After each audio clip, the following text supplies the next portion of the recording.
Hello hello everyone, welcome back to remarkable studies. आज जो हम वीडियो बनाने जा रहे हैं इसमें मैं जो क्वेश्चन सॉल्व करूंगी, मुझे रिक्वेस्ट आई थी कि मैं इस क्वेश्चन को सॉल्व करूं, इसलिए आज मैं इसी क्वेश्चन के ऊपर जो है वो अपनी नेक्स्ट वीडियो बनाने जा रही हूं। ये जो हम क्वेश्चन करने जा रहे हैं ये फाइनल अकाउंट्स चैप्टर का क्वेश्चन है। ये चैप्टर +1 कॉमर्स के लिए और BCom के लिए इक्वली इम्पॉर्टेंट है। तो चलिए हम अपना क्वेश्चन सॉल्व करते हैं। हमें एक क्वेश्चन गिवन है, क्वेश्चन में हमें एक ट्रायल बैलेंस जो है वो गिवन है और हमें कहा गया है कि हमने ट्रेडिंग एंड P&L अकाउंट बनाना है और एक बैलेंस शीट बनानी है for the year ending 31 December 2012। Okay, और हमें जो डेटा दिया हुआ है आपको हमेशा ध्यान रखना है, हमें जिस ईयर का क्वेश्चन सॉल्व करने के लिए बोला होगा उससे पिछले साल का हमें सारा जो डेटा है वो गिवन होगा। अगर मैं 2017 एंडिंग का मैंने अकाउंट्स बनाने हैं तो मेरे को सारी इन्फॉर्मेशन जो है वो 31/12/2016 की दी होगी, पिछले साल की एंडिंग की। ठीक है, देखिए हमें क्वेश्चन में कुछ डेबिट बैलेंसेस गिवन है और कुछ क्रेडिट बैलेंसेस गिवन है। नॉर्मल हमें एक ट्रायल बैलेंस गिवन है, ठीक है, और साथ में हमें उसने कुछ एडजस्टमेंट्स बताई हुई हैं। Salaries unpaid 54,000। मैं आपको बता देती हूँ कि हम इनका ट्रीटमेंट जो है वो कैसे करते हैं। सबसे पहले देखिए, फर्स्ट एडजस्टमेंट जो है वो है हमारे पास सैलरीज अनपेड 50,000। अनपेड सैलरीज, हमें पता है जो अनपेड सैलरीज होती हैं वो हमारी आउटस्टैंडिंग सैलरीज होती हैं। आउटस्टैंडिंग का हमारे पास दो ट्रीटमेंट होते हैं, एक हम इसको प्रॉफिट एंड लॉस अकाउंट में शो करते हैं डेबिट साइड पर, और दूसरा हम इसका ट्रीटमेंट करते हैं बैलेंस शीट में एसेट साइड पर, सॉरी लायबिलिटी साइड पर। अनपेड है, हमारी लायबिलिटी इंक्रीज हो जाएगी। ठीक है, दूसरा पॉइंट उसने बोला है हमें charge 5% interest on capital. Interest on capital के भी हमारे पास दो ट्रीटमेंट आएंगे, एक हम इसको शो करेंगे प्रॉफिट एंड लॉस में डेबिट साइड पर एज आर एक्सपेंस, और दूसरा हम इसका ट्रीटमेंट करेंगे बैलेंस शीट में लायबिलिटी साइड पर। ठीक है, उसके बाद हमारे पास थर्ड एडजस्टमेंट है। थर्ड एडजस्टमेंट उसने हमें बोला है raise bad debts provision for 2.5% of debtors. हमें बैड डेट्स के ऊपर एक प्रोविजन जो है वो क्रिएट करनी है, डाउटफुल डेट्स। इसके भी हमारे पास दो ट्रीटमेंट है। सबसे पहले हम इसको P&L में एक शो करेंगे, ठीक है, और दूसरा हम इसका ट्रीटमेंट करेंगे बैलेंस शीट में एसेट साइड पर। आप हमेशा ध्यान रखिए, जो भी हमें एडजस्टमेंट दी होगी उसका हमेशा दो जगह हमें ट्रीटमेंट करना है, एक P&L या ट्रेडिंग में और दूसरा उसका बैलेंस शीट में ट्रीटमेंट होगा ही होगा। ठीक है, उसके बाद हमें एडजस्टमेंट दी है transfer 2.5% of net profit to reserve. हमें नेट प्रॉफिट का 2.5% जो है वो रिजर्व में ट्रांसफर करना है, ट्रांसफर टू रिजर्व। इसके भी दो ट्रीटमेंट आएंगे, एक हम इसको P&L में शो करेंगे, ठीक है, और दूसरा हम इसको बैलेंस शीट में शो करेंगे। रिजर्व है, रिजर्व्स जो है वो हमेशा हमारी लायबिलिटी साइड पर ही आते हैं। उसके बाद इसमें एक और एडजस्टमेंट दी हुई है। It was discovered in January 2017 that the stock on 31 December 2016 was overcast bye 6,000। अब देखिए मैं आपको ये एक्सप्लेन करती हूँ। इसको हम हमेशा अपने वर्किंग नोट में जो है वो सॉल्व करेंगे जब हम पेपर में अपना क्वेश्चन सॉल्व करेंगे। देखिए उसने हमें क्वेश्चन में बोला है that the stock on 31 December 2016 was overcast bye 6,000।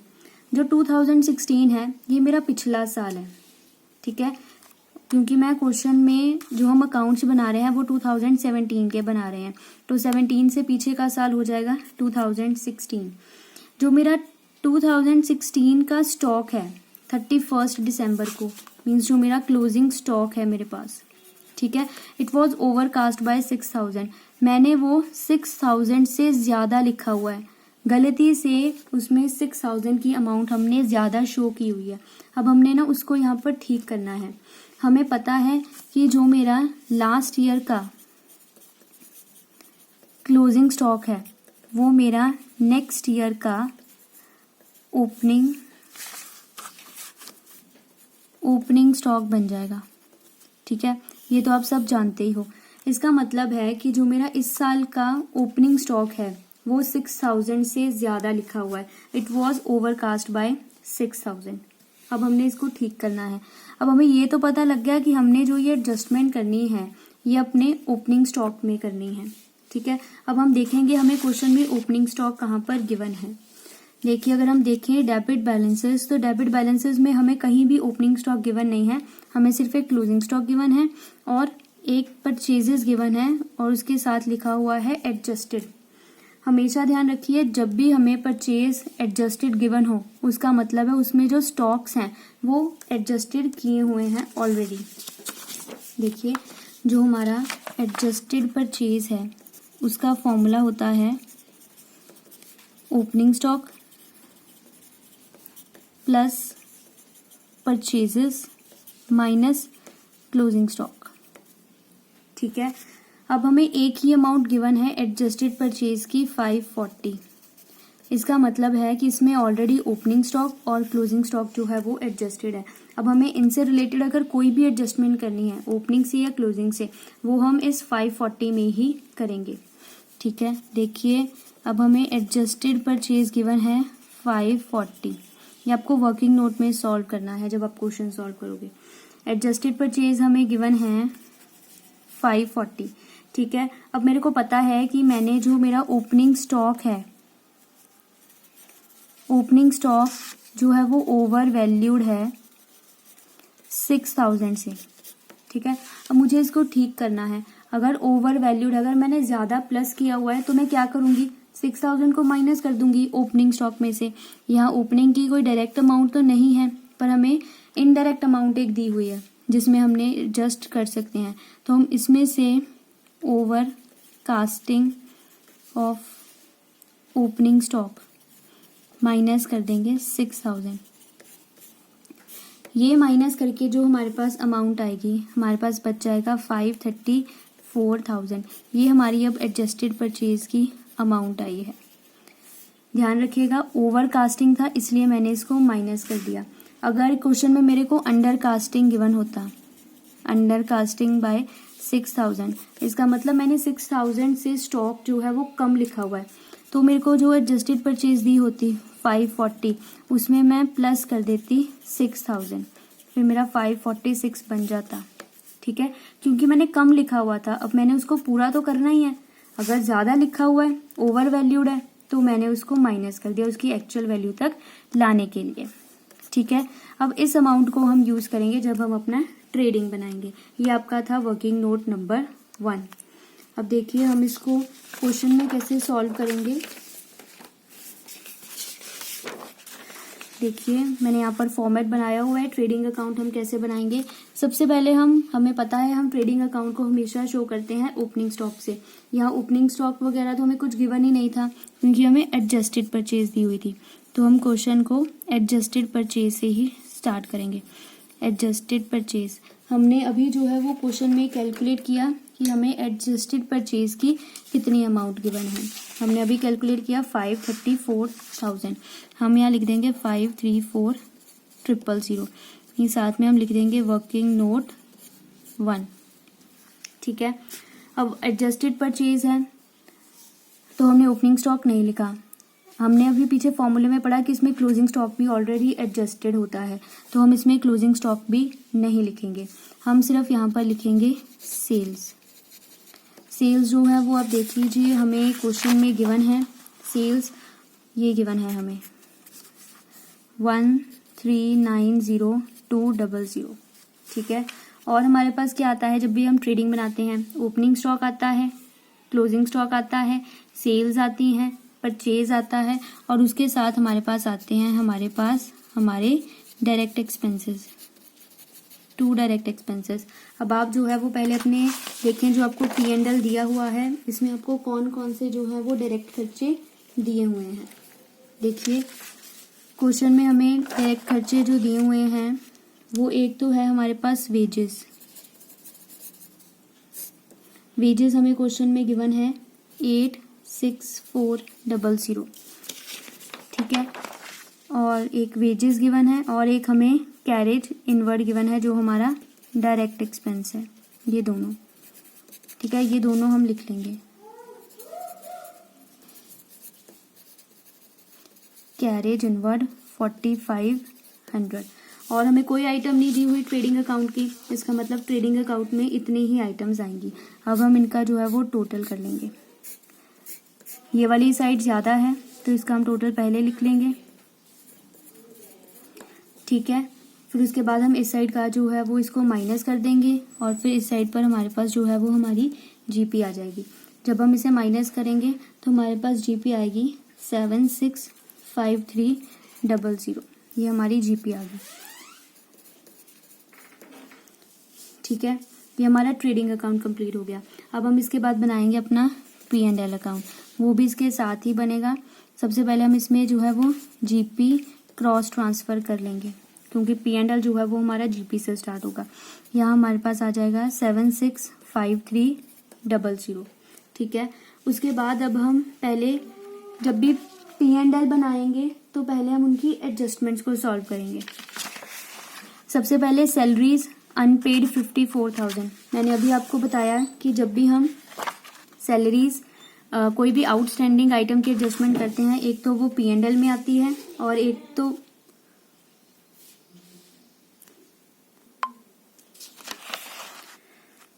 Salaries outstanding है। मैंने आपको पहले भी बताया कि इसका जो एक ट्रीटमेंट है वो हम P&L में करते हैं। सबसे पहले हमें देखना होता है कि जिसकी एडजस्टमेंट है कहीं वो हमें P&L में गिवन है या नहीं है। देखिए सैलरीज की एडजस्टमेंट है और सैलरीज हमें P&L ट्रेडिंग में जो है वो गिवन है। मैंने P&L लिख लिया तो क्योंकि हमें इसकी एडजस्टमेंट P&L में करनी है। तो सबसे पहले हम इसे ही जो है वो नोट डाउन कर लेंगे। 2 सैलरीज हमें जितना ट्रायल में गिवन होगा, ट्रायल में हमें गिवन है 66,000, ठीक है। अब हमें इसकी एडजस्टमेंट करनी है। एडजस्टमेंट के बाद जितना टोटल बैलेंस बचेगा वो ही हम सिर्फ अपने फाइनल कॉलम में लिखेंगे। आउटस्टैंडिंग सैलरी है, आउटस्टैंडिंग हमें पता है हमेशा ऐड होता है। आउटस्टैंडिंग सैलरी जो है वो है हमें एडजस्टमेंट में गिवन है 54,000। जब हम इसको ऐड कर देंगे तो ये हमारा ऐड करके बाहर आ जाएगा 66,000 प्लस 54,000 1,20,000, ठीक है। उसके बाद हमें दूसरी एडजस्टमेंट क्या दी हुई है, दूसरी एडजस्टमेंट हमें बोली है charge 5% of interest on capital. इसका भी जो एक ट्रीटमेंट है वो प्रॉफिट एंड लॉस में ही हम शो करते हैं। इसको हम लिखेंगे टू इंटरेस्ट ऑन कैपिटल। इसको हम हमेशा चार्ज करते हैं जो हमें क्वेश्चन में कैपिटल का बैलेंस दिया होता है। कैपिटल का बैलेंस हमें क्वेश्चन में 420 गिवन है। 420 के ऊपर हम चार्ज करेंगे 5%। जब हम 420 के ऊपर 5% चार्ज करेंगे तो हमारे पास अमाउंट आ जाएगी 21,000 की, ठीक है। उसके बाद उसने हमें थर्ड एडजस्टमेंट बोली है raise bad debts provision at 2.5% of debtors. हमने डेटर्स के ऊपर 2.5% की एक प्रोविजन जो है वो क्रिएट करनी है। इसके लिए हमें एक वर्किंग नोट बनाना पड़ेगा, ठीक है। ये देखिए मैंने एक वर्किंग नोट फॉर्मेट बनाया हुआ है पहले ही, प्रोविजन फॉर डाउटफुल डेट्स का अकाउंट, जहां से हमारे पास जो है वो प्रोविजन की अमाउंट आएगी जितनी हमने P&L में शो करनी है, ठीक है। सबसे पहले हम यहाँ पर लिखेंगे प्रोविजन है तो इसका बैलेंस जो है वो हमेशा क्रेडिट साइड से स्टार्ट होता है। बाय बैलेंस ब्रॉट डाउन, इसमें वो बैलेंस आएगा जो हमें क्वेश्चन में गिवन होगा प्रोविजन का बैलेंस, ये 2100 है, ठीक है, ध्यान रखिएगा। बाय बैलेंस ब्रॉट डाउन हमने लिख लिया 2100। उसके बाद हम कैरी डाउन की अमाउंट में लिखते हैं जो हमने न्यू प्रोविजन क्रिएट करनी होती है, जो हमें क्वेश्चन में उसने कैलकुलेट करने के लिए बोला है। देखिए प्रोविजन आप ध्यान रखिए हमेशा डेटर्स के ऊपर ही क्रिएट होगी। क्वेश्चन में हमें डेटर्स गिवन है 303600 पे, 303600 हमें इसका निकालना है 2.5% प्रोविजन का। तो आप कैलकुलेट कर लीजिए 303600 का 2.5% 7590, ठीक है। ये आ जाएगा हमारे पास। उसके बाद हमने यहाँ पर लिखना होता है टू बैड आता है इसमें एक, जो हमें ऑलरेडी क्वेश्चन में गिवन होता है बैड। देखिए बैड हमें क्वेश्चन में गिवन है 5700, एक ये आ जाएगा हमारे यहाँ पर अकाउंट में बैड। ठीक है, फिर हम इसको बैलेंस करते हैं और इसका जो बैलेंस होता है वो हम हमेशा ट्रांसफर करते हैं प्रॉफिट एंड लॉस अकाउंट में। ठीक है, अब हम इसको बैलेंस कर लेते हैं। 5700 प्लस 7590 13290, इसमें से हम माइनस कर देंगे 2100 11190। ये जो है हमारे पास प्रोविजन की अमाउंट आ गई है जो हमने अपने P&L अकाउंट में शो करनी है। देखिए अब हम यहाँ पर लिख देंगे टू प्रोविजन फॉर बैड 11190, जो हमने अमाउंट अभी यहाँ पर कैलकुलेट की है 11190। ठीक है, उसके बाद उसने हमें नेक्स्ट एडजस्टमेंट बोली है करने को, transfer 2.5% of net profit to reserve. ये हमारी बिल्कुल लास्ट में एडजस्टमेंट होगी, सारा कुछ जब हम इसमें से डाल देंगे P&L में। ठीक है, अब आप देखिए अब हमें और कौन कौन सी चीज़ें जो है वो P&L में डालनी है। एक तो हमें डालना है सैलरीज, हम ऑलरेडी डाल चुके हैं। वेजेस हम ट्रेडिंग में डाल चुके हैं। एक आएगा पोस्टेज एंड टेलीग्राम आ जाएगा। ठीक है, कैरेज इनवर्ड डायरेक्ट था, बैड की एडजस्टमेंट हम कर चुके हैं। कैरेज आउटवर्ड एक प्रॉफिट एंड लॉस में आएगा। जर्नल एक्सपेंसेस भी प्रॉफिट एंड लॉस में आएगा। कैश इन हैंड और कैशर बैंक ये दोनों हमारे बैलेंस शीट में आएंगे। ठीक है, क्लोजिंग स्टॉक ये हमें ट्रायल के अंदर दिया हुआ है। ध्यान रखिएगा जब भी हमें क्लोजिंग स्टॉक ट्रायल बैलेंस के अंदर दिया होगा तो वो हमेशा बैलेंस शीट में आएगा, उसकी और कहीं एडजस्टमेंट नहीं होगी। ठीक है, तो हमने यहाँ टिक कर लिए कौन कौन से हैं। तो चलिए अब हम उन्हें डाल लेते हैं अपने प्रॉफिट एंड लॉस में। प्रॉफिट एंड लॉस में एक आ जाएगा हमारे पास to postage and telegram 4500, to carriage outward आ जाएगा 6000, टू जर्नल एक्सपेंसेस आ जाएगा 9000। ठीक है, अब हमने सारी एडजस्टमेंट डाली है, सिर्फ हमारी एक एडजस्टमेंट रह गई है जो है हमारी, जिसको हमने रिजर्व में भी ट्रांसफ़र करना है। रिजर्व में हमने ट्रांसफ़र करना है जितना नेट प्रॉफिट हमारा बचेगा उसका बैलेंस हमने जो है वो नेट प्रॉफिट में रिजर्व में ट्रांसफ़र करना है। ठीक है, तो चलिए सबसे पहले हमें नेट प्रॉफिट निकालना पड़ेगा। जो सी साइड हमारी बड़ी होगी हम उसका टोटल पहले लिख लेंगे। ये साइड हमारी बड़ी है, हम यहाँ लिख लेंगे 765300। इसमें से हम ये सारी अमाउंट्स जो है वो माइनस कर देंगे। 765300 minus 120 minus 21 minus 11190 minus 4500 minus 6000 और माइनस 9000। ये हमारे पास बचा to net profit before reserve. ठीक है, 593610। अब हमें इसमें से जो है वो रिजर्व ट्रांसफ़र करना है टू रिजर्व। हमें क्वेश्चन में गिवन है कि हमने 2.5% जो है वो ट्रांसफ़र करना है। 593610 का 2.5% हम इसका निकाल लेंगे 2.5%। ये आ जाएगा हमारे पास 14840। ठीक है, आप चाहें तो इसको थोड़ा सा और जो है वो नीचे लिख सकते हैं 765300। अब हमने रिजर्व कैलकुलेट कर लिया है। अब हम अपना जो है वो नेट प्रॉफिट कैलकुलेट कर लेंगे after reserve. 765300 minus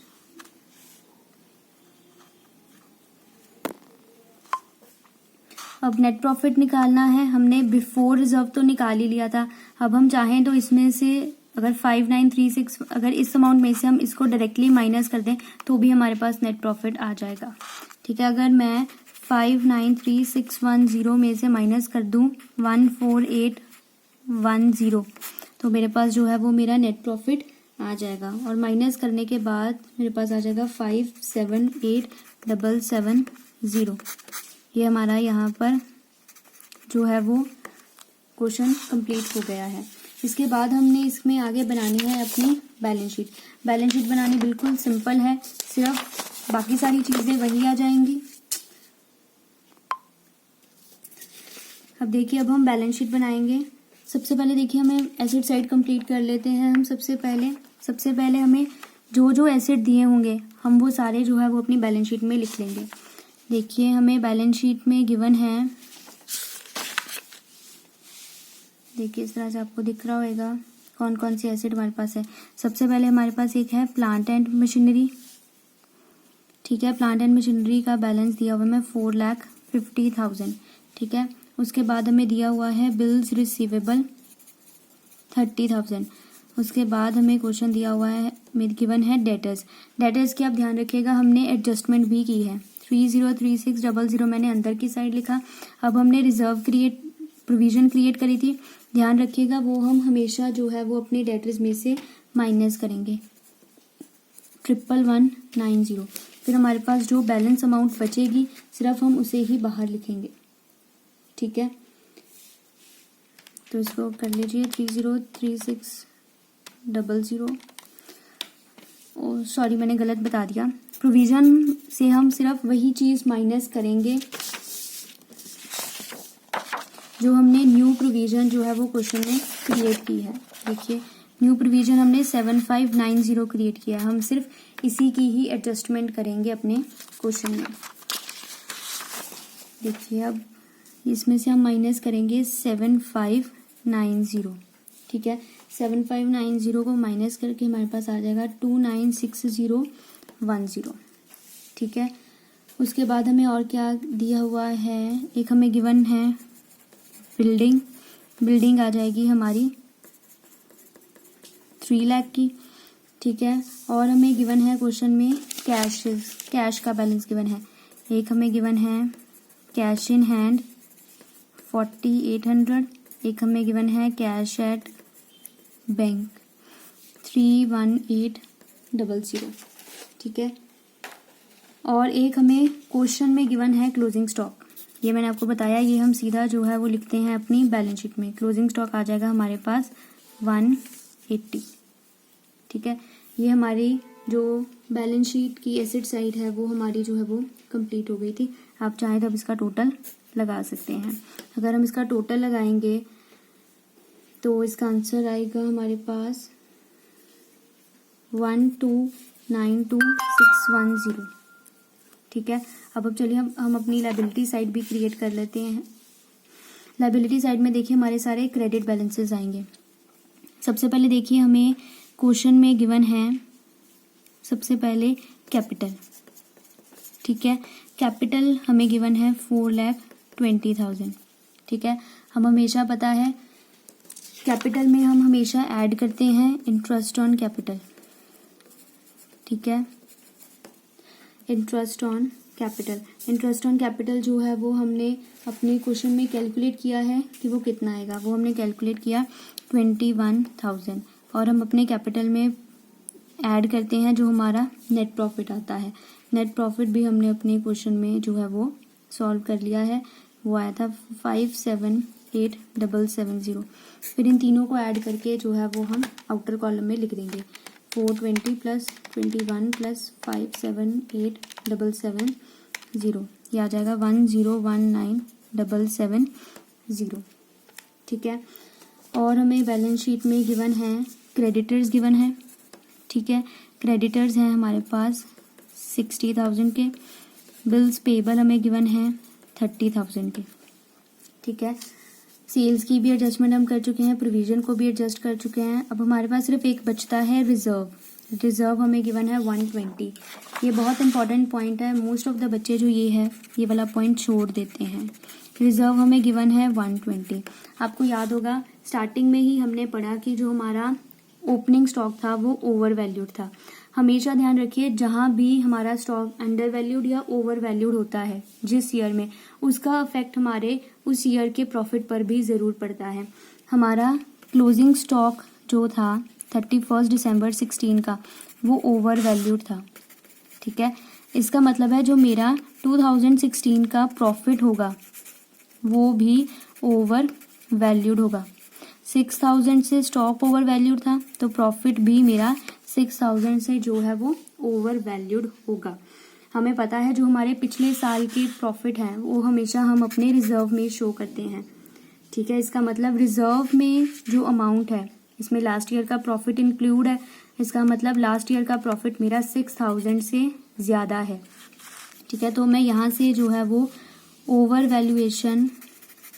valued profit उसको मैं माइनस कर दूंगी 6000, वो आ जाएगा 114000। इस अमाउंट को जो है वो मैं यहाँ पर शो करूँगी 114000 एज रिजर्व, ठीक है। अब देखिए ये हमारी रिजर्व की अमाउंट आ गई जो हमें पिछले साल की चाहिए थी, ठीक है। अब आप हमें क्वेश्चन हमने रिजर्व लिख दिया 114000। अब हमें क्वेश्चन में भी गिवन था कि हमने एक रिजर्व जो है वो क्रिएट किया है 2.5%। अब हम उस रिजर्व को भी यहाँ शो करेंगे जो हमने अब क्रिएट किया है, प्लस न्यू रिजर्व। जो ये न्यू रिजर्व की अमाउंट थी वो हमारी आई थी 14840।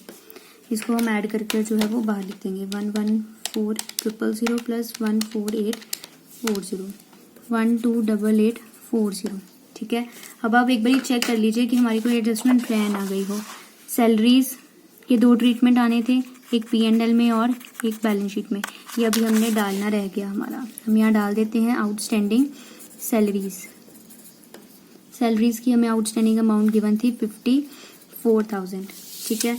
उसके बाद इंटरेस्ट ऑन कैपिटल की भी हम दोनों जगह ट्रीटमेंट डाल चुके हैं, बैड डेट्स की भी ट्रीटमेंट हो चुकी है, रिजर्व को भी एडजस्ट कर दिया है और हमने स्टॉक को भी एडजस्ट कर दिया है। अब हम अपनी बैलेंस शीट का जो है वो टोटल करेंगे। जब आप टोटल करेंगे इस साइड का, तो इस साइड का टोटल आएगा 1292,610 और हमारी एसेट साइड का भी इतना ही टोटल आया है। इसका मतलब हमारा जो क्वेश्चन है वो ठीक है। तो फ्रेंड्स ये था हमारा आज का एक और क्वेश्चन जो हमारा फाइनल अकाउंट से रिलेट करता था। आई होप अब आपको जो ये क्वेश्चन है ये सारा क्वेश्चन क्लियर हो गया होगा कि हमने इसको कैसे सॉल्व किया है। ये ट्रेडिंग अकाउंट था इसका, ठीक है। ट्रेडिंग अकाउंट से हमारे पास नेट प्रॉफिट निकल आया था। फिर उसके बाद हमने जो है वो इसमें ये बैलेंस शीट भी बनाई थी। बैलेंस शीट बनाने के लिए हमें इसमें एक ये रिजर्व की एडजस्टमेंट जो है वो करनी पड़ी और हमने इसमें जो है वो 2 वर्किंग नोट्स के साथ में हमने सॉल्व किए हैं। आई होप आपको अब ये क्वेश्चन सॉल्व कि हमने कैसे किया है समझ आ गया होगा। अगर आपको इसके अलावा कॉमर्स के किसी भी सब्जेक्ट में के रिलेटेड कोई डाउट है, कोई प्रॉब्लम है, आप मुझे जो है वो ज़रूर बताएं, तो मैं जल्दी से जल्दी उसकी एक अलग वीडियो बनाने की कोशिश करूँगी। Thank you.